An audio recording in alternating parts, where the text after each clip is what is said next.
Joining us now, Governor of Virginia, Democrat Terry McAuliffe. Governor, good to have you with us. We have a new nickname for you that I'm going to roll out today. Hashtag Governor Terry McGenius. You're a genius on Medicare expansion. You were right. I was wrong. You were absolutely correct, because now what we're finding out is no matter what the replacement plan is for Obamacare, those states that expanded Medicaid are going to continue to get funded, perhaps in perpetuity, just like you argued for 36 months. For 3 years, John, I just was trying to bring the practical applications here to Virginia. It's unfortunate that as we sit here today, we have forfeited in Virginia. Virginia taxpayers should know this. We have lost $10.4 billion as of today. I could have created up to 30,000 new jobs, could have saved hospitals and clinics, would have had more money for the opiate addiction, for mental health, and 400,000 Virginians would have gotten health care. And the point I always made from day one, we could structure this program, take the federal money, which, let's be honest, John, is our money. It's our tax dollars. We're getting it back. We could structure it, and it never would financially go back to Virginia. We could structure it in a way. I got a waiver, as you know. We would run it through a quasi-independent, would never touch the state financially. So why wouldn't you bring this money back? And now we're finding out that those expansion states, those 31 states, which a majority are Republican governors. I remind you, Mike Pence, the Vice President of the United States, John Kasich, Snyder, Baker, all these Republican governors took it. They are now, could be forever, are going to have billions of dollars come back to their state that, unfortunately, unless we can do something about this legislation, we are going to be left out in the cold for many years to come. Our citizens are going to be without health care. We're not going to have as many jobs. But, you know, I come from a school, John. If you can get your money back, you send your money to Washington, you get all your money back, I'm all for it. And it's unfortunate. Exactly what I've said for 3 years has now come true. You're absolutely correct. And I'm willing to say on the air that you were right on Medicare expansion. I was wrong. I battled you on it since you got elected in November of 2013, and you were absolutely right. Because what is happening now is that Virginia, that did not take the Medicare expansion dollars, we didn't get the money on the front end. We're not going to get the money on the back end, which the other states are. So we get screwed two ways to Wednesday. And the other thing about this is that the argument that myself and other conservatives had in not expanding Medicaid in Virginia is we said that this was fiscally irresponsible and that the Obamacare plan was going to eventually implode and that Virginia would be stuck holding the bag, right? That was the argument. John, as you know, I made the point from day one was a false argument. I told the General Assembly from day one we would only structure this where never would Virginia be held holding the bag. So we could have structured it. At the end of the day, if they ended it in Washington, we would end it as well. So people said, oh, well, goodness, now that it looks like they're changed, I'm glad we didn't take it. What a false argument. What we have done is forfeit $10.4 billion. That money is gone. We never will get it back. I could have used so much of it on the issues of, as I say, opioids and mental health and all those issues. That money is gone forever. But had they just ended it through this new bill and going forward, it would not have had expansion, but we'd still be $10.4 billion better off, and 400,000 Virginians would be healthier today, even if they ended it tomorrow. But unfortunately for Virginia, now what's going to happen is not only they're not going to just end it, they're going to continue it for those expansion states, and we are going to be locked out. So in perpetuity, Virginia is unfortunately, this is going to hurt our economy, the well-being. Listen, I love creating jobs. You got to have a healthy workforce. And who do you think, John, for 1 second, once they lock in these new numbers, we get a recession and the stock market goes down, more people come into the program. Who do you think, John, is going to pay for those new applicants coming into the program? We are. We are now going to spend 100% of state dollars that I could use in other ways. We are now going to pay, which the federal government would have paid 100% for. It really, unfortunately, is what people hate about politics. It is partisan politics. They couldn't see beyond. They were scared to death of the Tea Party in a primary. If they voted for expansion, they were going to lose their primary. I had several legislators come to my office and say, Governor, I'd vote for this tomorrow, but if I do, I will lose a Tea Party primary. And it's unfortunate that partisan politics trumps good policy. Well, look, reality is reality, and that's the world that I live in. That's what I deal with. That's why I truck the truth every day. And I'm not going to comment on the politics of it, but I can tell you this. The God's honest argument is that we thought it was the fiscally responsible thing to do. And I was in the White House press briefing on Tuesday. I asked President Trump's press secretary, Sean Spicer, I said, what is the message that you have for the Republican state legislators around the country that resisted Medicaid expansion, didn't take the money in order to be fiscally responsible, and now the bill that you're backing, the replacement bill, has this funded perhaps in perpetuity? What do you go back and tell those state representatives? What's your message to them? And they really didn't have an answer for that, because there is no answer, because now you're not getting the money on either end. So that's why you're Governor McGenius, because if you go back to your original argument, which was there is no way the federal government is going to leave Virginia holding the bag. That was your argument. You were absolutely right. I mean, look, we were wrong. You were right. There's not even an argument now. So my question is, why not go back? Just remember, John, I just want your listeners to understand the reason why this is because the Republican governors are the ones who've gone to Congress. So it is, it's John Kasich. I was at lunch at the Vice President's house the other day with Michael Pence. He took Medicaid expansion. John Kasich, and both look at me and say, why didn't you take your own money back? That is fiscally irresponsible.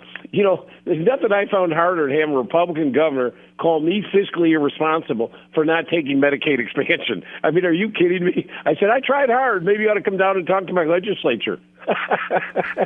Well, look, when you're right, you're right.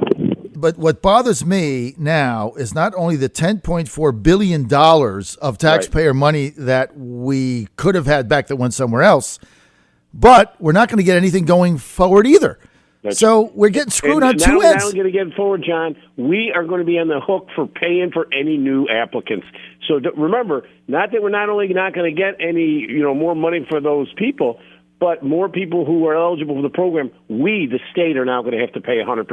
This is so bad for Virginia because, listen, if you look at Virginia, we already have very strict requirements. You have to be a single mother with 2 children in certain parts of Virginia and make less than $6,700 a year to get Medicaid. Now, there's no room to really take anyone off the program because it's such strict requirements. So if they move forward with a block grant, we are going to get locked in at that number, even a per capita program. We're going to get locked in at that number. So if new people come in, we, the state, this could be crippling. As I say in the present form, just take away Obamacare, it will cost the Virginia budget $200 million per year that I have to go back with the legislature and find another $200 million. This is serious, serious stuff. And it's very unfortunate that politics got in the way. The right thing would have been done, the way I said from day one, let's take this money. It's ours. We get it back. There's no liability to the state. I got a waiver from Washington. Even with that, they wouldn't do it. So it's very unfortunate. But I feel bad for those 400,000 people who do not have health care today, whom we have paid for, but do not have it. Some, unfortunately, John, will now die because we did not do the morally right thing here in Virginia. Well, look, the bottom line of this thing is you were right. I was wrong.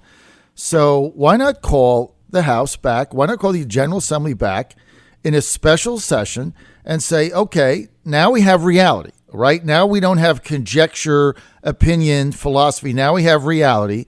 We already gave up $10.4 billion. If we don't get into the Medicaid expansion program now, we're not going to get anything going forward. Plus, we're going to pay 100%. Plus, the replacement plan that is on the table includes the funding of the states that took the Medicaid expansion going forward with no end in sight. I mean, there's no end in sight. Let's get the other thing. I mean, they might say it's a decade or something. There's no end in sight. Okay, they're going to continue to get the funding. So why not? Let's get back in and take the money. Well, John, listen, let's see what the final bill comes out. And at that point where we know exactly where we are, I would sit with listen, as you know, John, I said in 3 states of the Commonwealths, my door is always open. Let us come in and negotiate this. Let us come together in a bipartisan way. Unfortunately, not one single Republican legislature took me up on that offer. Not one person came to my office, and we could have had the ideal program for America. I told them that Sylvia Burwell, the Secretary of HHS, was going to give us a waiver that no other states had had. We had it all in writing. Unfortunately, John, they were very scared because it makes no sense. If there was no financial liability to the state, we can bring the money back. Why wouldn't you vote for it? I asked the legislators, why wouldn't you vote for this? It's unfortunate that this is, as I say, what people hate about politics is that politics colored good government. It covered what the morally the right thing was to. There is no reason why we shouldn't have brought this money back because no strings attached. I am open, willing, and able today. If leadership wants to come talk to me to structure this program, once again, as I've been for 3 years, my door has always been open. I can't negotiate, John, against myself.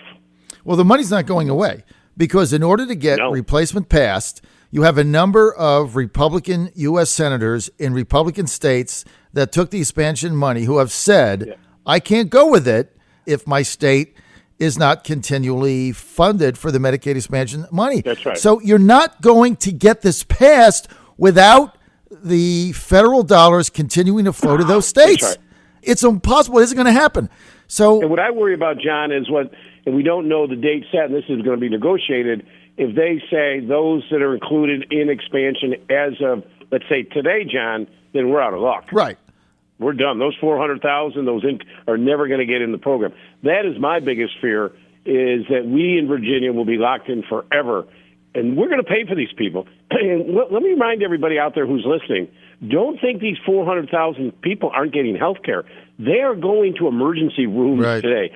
Who do you think is paying the cost of the emergency room? We are. It's not like this is a freebie. We are paying the cost of these individuals today. Unfortunately, we already paid once. Now we're paying twice. You get all the money back from the federal government. And remember, John, it started at 100%. They went 97, 95, 93. Ultimately, it ended at 90. I had structured a deal with the hospitals and others that they would pick up that difference because it was worth it to them, so that no financial liability would incur to the state. That was all negotiated. I got that done last year. I couldn't even get one Republican legislator to even have a discussion with me. At that point, you just throw your hands in the air. I mean, common sense. I come from a business background. A business person, you get all your money back. Who doesn't take that? As John Kasich said to me, Kerry, are you nuts? Why are you not taking your money back? I was in a forum with him a couple months ago. I said, I'm trying. It's not like I haven't tried. Well, look, and again, I want to get back to the Republican argument of those who resisted Medicaid expansion, like me, right? I'm not in politics, so I don't have to be concerned about the Tea Party challenging me in a primary. Intellectually, we felt it was the fiscally responsible thing to do because I believe that the Obamacare program was going to eventually implode and that Virginia would get stuck holding the bag, all right? Because forget the 10%. I was concerned about the other 90%, and I said eventually the money will stop and there's going to be billions of dollars in tax increases, okay? But what we're seeing now is that's not going to happen. That argument is now gone as of a week ago, right? That argument is off the table. John, it's gone. And I love you, but that was never a real argument. They were never getting rid of the whole Medicaid program. It was never going to happen. The issue would be if they stopped the Medicaid expansion. But what I've told you for 3 years, we could structure it that if they end it, we end it. But we're still better off in those 3 years by taking the $10.5 billion. Just think for a second. That's common sense. Yeah. Today, if they ended the program today, we in Virginia would be $10.5 billion would have run through our economy, no risk to the state, helped our hospitals. I mean, you imagine what $10.5 billion, that's direct. Imagine the indirect turbocharge that could have done for our economy. So that was never a plausible argument, and I never understood it, but no one would listen. So going forward now, is there any way that we can get ourselves set up so that we're so-called in the buy? Because right now, if we don't do anything, we're not going to get anything. going forward. I'd hope you'd bring some of the Republican legislators, because I've read some things. They say, oh, look, and see what they're doing with it. I'm glad we didn't take it. It just shows they're clueless about life. I mean, they absolutely do not understand basic economics. They are now saying, whoa, thank goodness they're changing it. I'm glad we didn't take it. What are you talking about? I would have had $10.5 billion today, and 400,000 people would have health care, even if they ended the program tomorrow. Today, as you are right, John, it has validated what I've said for 3 years. It was a false argument. We, Virginia, unfortunately, have lost, and as Donald Trump would say, we have lost big time. And it unfortunately has affected our economy, it has affected our state budget, and it's affected the health of our citizens. That is just plain and simple. We have lost, and we've got to look what we can do. But I have found no inclination by anybody in the General Assembly that the Republicans say, oh, let's do this now. I tried, John, as you know, I put in what I had proposed this year in the legislation, a line in there to give me the authority, if indeed this doesn't go away for us. They took it out. They took it out. It hasn't like I haven't tried. Listen, we've had this debate many times, and let's be clear, we have lost. What? Virginia has lost. Well, no other way to cut it. If you look at what is happening now with replacement, Virginia absolutely got the short end of the stick. And when I asked that question at the White House on, I think, Monday or Tuesday, they didn't have an answer, because there is no answer, because they can't pass any replacement without continuing the federal dollars going to the Medicaid expansion states, because there's a handful of Republican senators that they need. So this is just reality. And that's the world that I live in. And just remember, a majority of the states who expanded had Republican governors. Let me say that again. Republican governors. All right. You got this that. This was not done by a bunch of Democratic governors.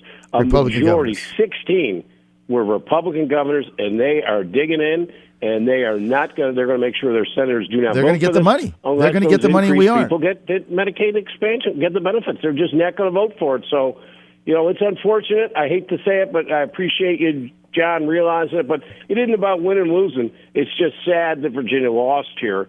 A plausible, basic argument that we had this money 100% coming back to us, and we forfeited it for no good reason. And that money is gone forever. At the same time, I've had to do the governor's access plan, where I've used state money to provide for people this new money for the opioids and mental health. Those are state dollars that the federal government would have paid for. Now we're using our taxpayer money when we've already used taxpayer money. I don't know where these fiscally conservative, what they're talking about, because let me tell you, I'm a fiscally conservative, pro-business Democrat. Let me tell you this. I get my money back of tax money, I'm going to take that every day of the week. And if I can protect myself against any downside, which we did here, I just don't understand the argument. I'm sorry, John. Well, look, I call it like I see it. Yep. Truth be told, you were right. We were wrong. We should have taken that money, because it's going to get funded, I believe, in perpetuity. Now, there's a couple amendments where there might be a shorter term glide path, but this is never going to get cut off based on what I have seen. And the fact that they can't pass it without the Republican senators in the Republican states that back the expansion. Because so this is just the reality of it. Governors. That's right. The reality of it is we don't get the money on the front end. We don't get the money on the back end. And then we have to pay 100% of anyone else that comes in new. Right. Makes no sense at all. You were right. So that's why I'm calling it today. Thank you, John. Hashtag Governor Terry McGenius. You love it. And 10 o'clock today or 11 o'clock today, John, our new unemployment numbers are coming out. Let's keep your fingers crossed. Hopefully we're going down. Hopefully we've had another great month. All right, sir. Thanks for being with us. Thank you, sir. Bye-bye. Honesty's the best policy.